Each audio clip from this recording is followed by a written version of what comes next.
Hello viewers, good morning and welcome to my YouTube channel.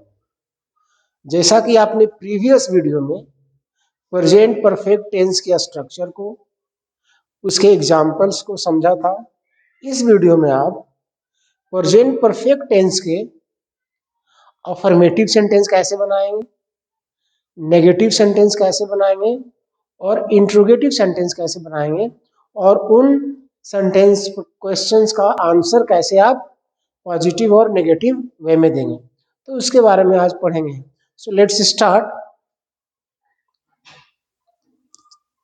So this is basic English grammar present tense, जिसके तहत हम present perfect tense part 1 में आप present perfect tense का आप structure वगैरह पढ़े थे, और इसमें हम पढ़ेंगे how to make affirmative sentence, means सकारात्मक वाक्य, जो वाक्य पॉजिटिव सेंटेंस होता है।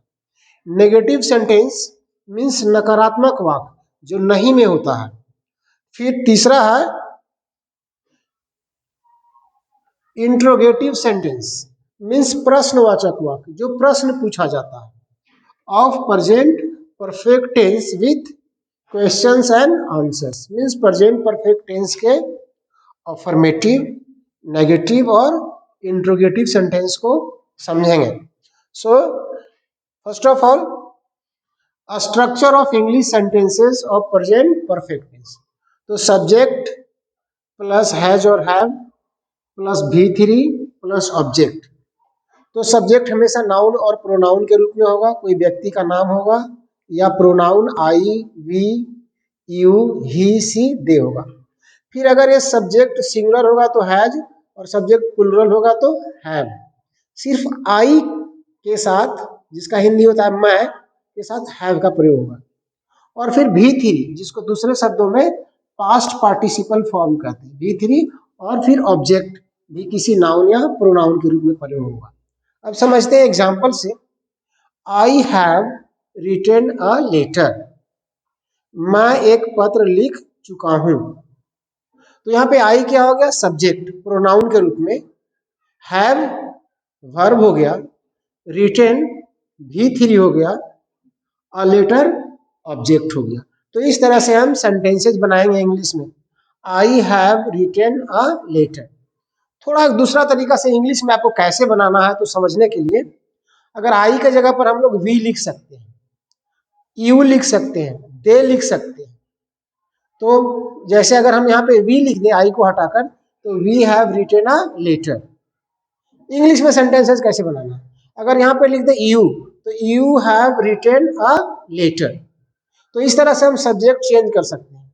अगर हम यहाँ पे ऑब्जेक्ट चेंज कर दें, लेटर के जगह पर क्या हो, ए स्टोरी हो, एन एप्लीकेशन हो, तो इस तरह से हम डायरेक्ट इंग्लिश में सेंटेंसेस बनाते हैं।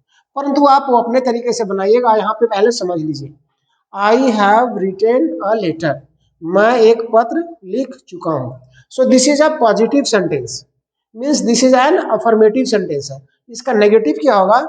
आई have not written a letter. देखिए, हेल्पिंग वर्ब हैव और मेन वर्ब रिटन के बीच में क्या लगाना है? नॉट लगाना। तो I have not written a letter means मैं एक पत्र नहीं लिख चुका हूं।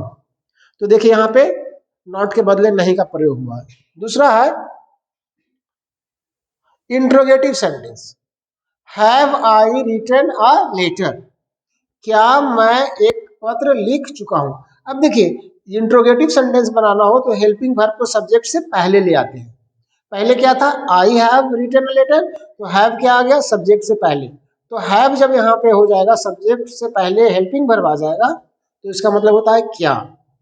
तो have I written a letter, क्या मैं एक पत्र लिख चुका हूं। तो क्वेश्चन हो रहा है, मीन्स ये पॉजिटिव क्वेश्चन है। दूसरा नेगेटिव क्वेश्चन है, have I not written a letter, क्या मैं एक पत्र नहीं लिख चुका हूं। अब इसका जवाब देना होगा कैसे? पॉजिटिव जवाब देना है और नेगेटिव जवाब देना है। Yes I have written a letter, yes means हाँ। तो जब भी कोई क्वेश्चन इंट्रोगेटिव हेल्पिंग वर्ब से शुरू होगा, तो उसका जवाब यस या नो में होगा। तो कहता है yes I have written a letter. हाँ मैं एक पत्र लिख चुका हूं। देखिए I have written a letter है, सिर्फ उसके आगे क्या लगा देना है, यस लगा देना है। दूसरा नेगेटिव आंसर होगा no I have not written a letter, नहीं मैं पत्र नहीं लिख चुका हूं। अब देखिए यहां पर I have not written letter negative sentence हुआ, सिर्फ उसके पहले क्या लगा देना है, नो लगा देना। तो इस तरह से आप पॉजिटिव आंसर लिखेंगे और नेगेटिव आंसर लिखेंगे। ये एग्जाम्पल हैव के साथ था। अब अगला एग्जाम्पल जो है सिंगुलर हैज के साथ।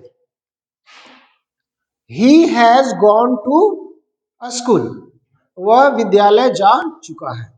तो ये तो ट्रांसलेशन हुआ। आप यहां समझिए कि इंग्लिश में सीधा सेंटेंस बनाना है तो कैसे बनाएंगे। तो ही है, अगर इस ही सब्जेक्ट को हटाकर हम यहाँ पे राम, मोहन, सोहन, सीता, गीता कोई भी सिंगुलर सब्जेक्ट लगाएंगे तो अगर हम लिखते हैं ही की जगह पर तो Ram has gone to school.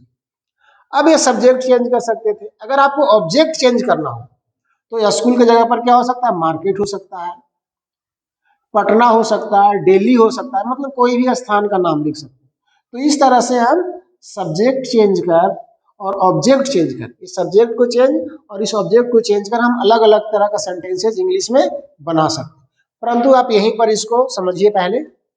He has gone to a school, वह स्कूल जा चुका है, मीन्स वह विद्यालय जा चुका है। ये क्या है, पॉजिटिव सेंटेंस। अब इसका नेगेटिव कैसे होगा, नकारात्मक सेंटेंस कैसे होगा, he has not gone to a school, वह विद्यालय नहीं जा चुका है। तो नॉट कहां लग गया, हेल्पिंग वर्ब हैज और मेन वर्ब गॉन के बीच में। अब इसका इंट्रोगेटिव सेंटेंस कैसे बनेगा, प्रश्नवाचक हुआ। Has he gone to a school, क्या वह विद्यालय जा चुका है, मीन्स प्रश्न पूछा जा रहा है। तो इसका जवाब हमेशा यस में होगा या नो में होगा। जब भी कोई क्वेश्चन हेल्पिंग वर्ब से शुरू हो तो उसका जवाब हमेशा क्या होगा, आंसर होगा यस या नो में। तो has he gone to school, क्या वह विद्यालय जा चुका है, ये पॉजिटिव क्वेश्चन है। दूसरा नेगेटिव क्वेश्चन है, has he not gone to school, क्या वह विद्यालय नहीं जा चुका है। आंसर भी यस, हाँ he has gone to school, हाँ वह विद्यालय जा चुका है। देखिए he has gone to school शुरू में था और सिर्फ उसके पहले यस लग गया। उसी तरह से जब नेगेटिव क्वेश्चन बनाना हो, आंसर देना हो, तो no he has not gone to school, तो यहाँ पे नेगेटिव सेंटेंस हुआ, उसके पहले क्या लगा देना है, नो। तो इस तरह से no he has not gone to school, नहीं वह विद्यालय नहीं जा चुका है। तो इस तरह से हम सेंटेंसेस बनाते हैं ट्रांसलेशन से, और आप चाहें तो डायरेक्ट सेंटेंसेस बना सकते हैं इंग्लिश में। अब आपके सामने कुछ एग्जाम्पल्स है जिसको आपको खुद चेंज करना है। कहता है change the following sentences into 6 forms based on examples. यहाँ पे इनटू होना चाहिए। तो we have solve the problem, हम लोगों ने समस्या का समाधान निकाल लिया है। कोई जरूरी नहीं है कि वर्ब के अंत में चुका है, चुकी भी हो, दूसरे तरह का वर्ब भी हो सकता है जो काम समाप्त होने का बोध कराता हो। तो we have solve the problem, हम लोग समस्या का समाधान निकाल चुके हैं, चाहे हम लोग समस्या का समाधान कर चुके हैं। You have driven a car, तुम एक कार चला चुके हो। They have come from Delhi, वे लोग दिल्ली से वापस आ चुके हैं। The cat has killed a rat, एक बिल्ली ने एक चूहे को मार चुका है, चाहे मार दिया है। अभी हाल ही में वर्ल्ड कप हुआ था, तो Argentina has won the FIFA world cup 2022। तो अर्जेंटीना फीफा वर्ल्ड कप, जो फुटबॉल वर्ल्ड कप हुआ, उसको अर्जेंटीना ने जीत चुका है। तो यहाँ पे कैपिटल ए फॉर ए होगा, sorry. France has lost the FIFA world cup 2022। तो फ्रांस क्या हुआ, उसने 2022 का जो वर्ल्ड कप था उसको हार गया। तो लॉस्ट, फ्रांस हैज लॉस्ट और अर्जेंटीना हैज वॉन। नेक्स्ट है Rohan has bought a Maruti car, Rohan ने एक मारुति कार खरीदा है। नेक्स्ट एग्जाम्पल है the students of class 10th have appeared in the board examination. मीन्स क्लास 10th के छात्र 10वीं के बोर्ड एग्जाम में अपीयर हो चुके हैं, मीन्स भाग ले चुके हैं. She has decorated her house with flowers and lights. वह अपना घर लाइट मीन्स रोशनी और फूल से सजाई है, चाहे सजा चुकी है. नेक्स्ट एग्जाम्पल है the science teacher has given us homework. Means विज्ञान के शिक्षक ने हम लोगों को होमवर्क दिया है. सो इस तरह से हमें क्या बनाना है, सेंटेंसेस बनाना है, हिंदी से इंग्लिश में ट्रांसलेट करना है और डायरेक्ट इंग्लिश में ही बनाना है. और हमें क्वेश्चन आंसर का प्रैक्टिस करना है. फर्स्ट ऑफ ऑल एक अफर्मेटिव सेंटेंस बनाएंगे, उसको फिर नेगेटिव में चेंज करेंगे, फिर उसको पॉजिटिव इंट्रोगेटिव और नेगेटिव इंट्रोगेटिव करेंगे, और फिर उसका पॉजिटिव आंसर देंगे और नेगेटिव आंसर देंगे. सो इस तरह से आप एक एक वीडियो को फॉलो करेंगे तो मैं सीक्वेंस में हर एक टेंस का 3 पार्ट में बना रहा हूँ, पार्ट 1, पार्ट 2 और पार्ट 3. पार्ट 1 में एक सेंटेंस का स्ट्रक्चर और उसका हिंदी और इंग्लिश में कैसे ट्रांसलेट करते हैं वो. दूसरे पार्ट में अफर्मेटिव, नेगेटिव, इंट्रोगेटिव सेंटेंसेस, और तीसरे पार्ट में उस टेंस का WH क्वेश्चंस को हम करते हैं. So I hope this video will help you a lot. Thank you so much for watching this video.